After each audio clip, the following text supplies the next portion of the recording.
when private equity firms buy houses and apartments, rents and evictions soar.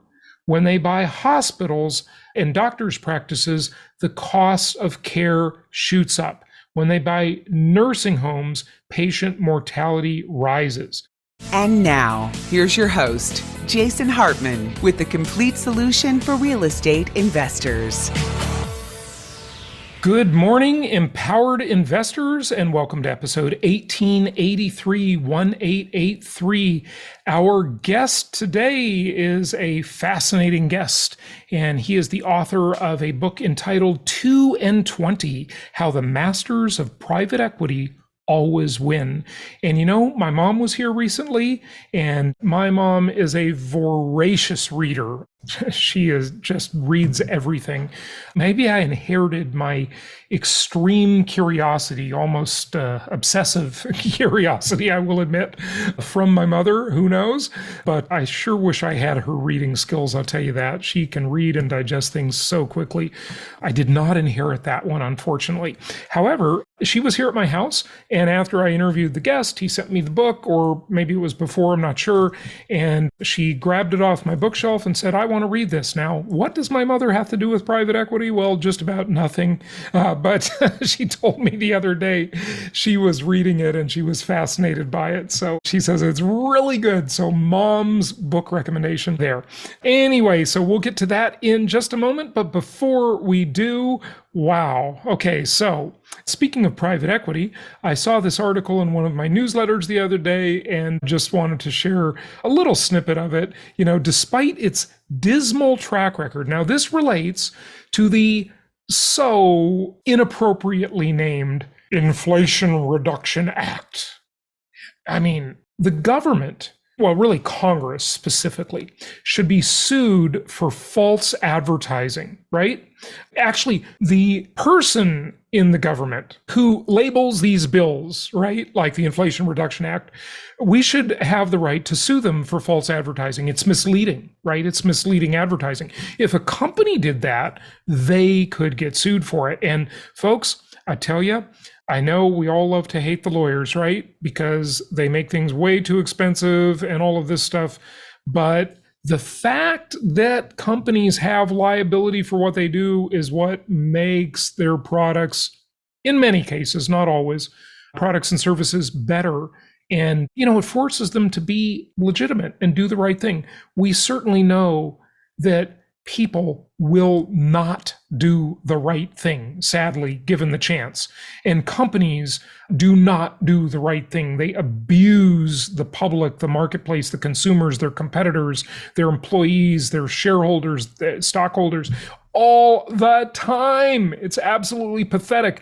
And the worst of it happens in the big business world because they hire the lobbyists to make the laws in their favor. Yes, we live in a kleptocracy. Is it a kleptocracy or a plutocracy? I think it's a little of both. They are slightly different. Look it up. But yeah, that's what happens. So private equity. So here's what happened as part of this inappropriate named bill. One of private equity's main plays is the leveraged buyout. Now, that's really what we do as real estate investors. We essentially do leveraged buyouts. When we buy a property the way I recommend you buy it, we do an LBO, a leveraged buyout. You've heard me make this comparison for many, many years, and that's what we do. But in the private equity world, it's a little different, okay? So the article says, one of private equity's main plays is the leveraged buyout, or the LBO, right? We heard a lot about this from the big corporate raiders who became famous in the 80s and, you know, on into the 90s and so on, right? Which involves borrowing huge sums of money to gobble up companies in hopes of restructuring them and then selling them for a gain. But the acquired companies, which range across just about every economic sector, from retailing to food to healthcare, housing, are often overloaded with debt to the point of unsustainability. They frequently slash jobs and benefits for employees, cut services, and hike prices for consumers, and sometimes even endanger the lives and undermines the social fabric. Okay, so look, that's all debatable, right? And this is what the Democrats came at Mitt Romney with when he was running for president. You remember all of this stuff. Not only did he put the doghouse on top of the family car when they were going on a trip, with the dog in it, I guess. But he was an evil evil private equity guy, right? And look, there's two sides to every argument. There's two sides to every story, because we have to ask life's most important question: compared to what, right? But we also have to think about the dogs that don't bark. And so had the private equity companies not come in and purchase these companies and unleveraged buyouts, what would have happened in the vacuum, in the absence of that happening? Would the companies have continued to go along as zombie companies? Would they have failed and gone under? We don't know. It's speculative. It's hard to tell always, right? But look, we're hearing both sides of the argument. Okay, so the carried interest rule, that's the big tax break, right? That was preserved by the Democrats, who supposedly hate big business, right? But they're bought and paid for, like Kristen Sinema and, all the rest, right? So there you go. So the article goes on. Private equity firms presided over many of the largest retailer bankruptcies in the last decade, among them Toys R Us, Radio Shack, and Payless Shoe Source. Well, look, folks, were those companies going bankrupt anyway? I mean, that's the question, right? Resulting in nearly 600,000 lost jobs, according to a 2019 study by several left-leaning economic policy advocates. Okay. And look, I don't know, is this just creative destruction? Joseph Schumpeter is like my favorite economist because of that whole creative destruction idea. I think it's really valid. It's what capitalism does. So everything is up for debate. We all know that. But let's look at it when it comes to real estate. Here is the real estate connection, folks. Other investigations have shown when private equity firms buy houses and apartments, rents and evictions soar. When they buy hospitals and doctors' practices, the cost of care shoots up. When they buy nursing homes, patient mortality rises. Look, I don't know if you can make that connection about patient mortality, especially because did the age of the residents change? I mean, there are so many factors. It's so complicated. You just can't paint with such a broad brush like that. But what I will tell you, as I have told you so many times before, is that these institutional players that are becoming a larger and larger part of the rental housing industry are good for you as investors. Why? Because, as the article points out, rents soar.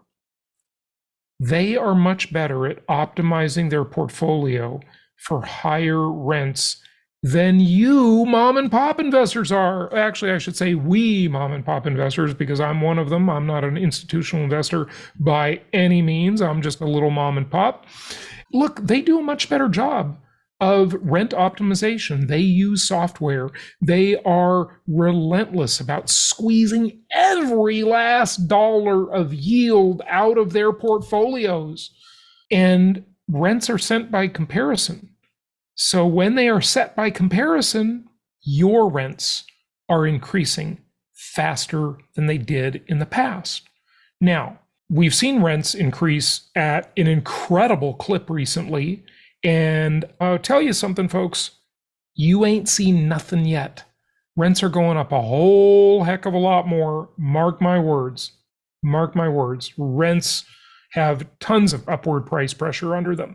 So you're going to see rents increase a lot more in the coming years. That is a foregone conclusion. I'm literally betting on that myself, okay?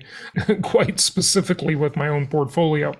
So this is good for you, right? It obviously causes different factors and dynamics in the market, as we know. All right. I wanted to talk all about negative interest rates and all that kind of stuff. But as usual, we have to get to the interview today. But I do want to say that today we have our Empowered Investors Zoom meeting for Empowered Investor Pro members. And we are talking about 1031 tax-deferred exchanges today. If you want to talk to me a couple of times a month, sometimes weekly, directly, where you can talk to me, it's a two-way discussion in our Zoom meetings. Join Empowered Investor Pro. Just go to empoweredinvestor.com, become a member. This is by far the best deal in the investing world. Just a very low annual membership fee, and you're in all of those Zoom meetings. You've got the social network platform, which, by the way, we just redid the platform, and I absolutely love this new platform.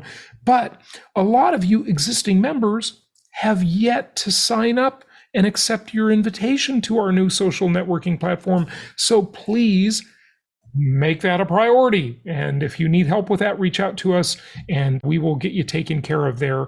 But we've got this great new platform. It does a lot more. It indexes the content much better.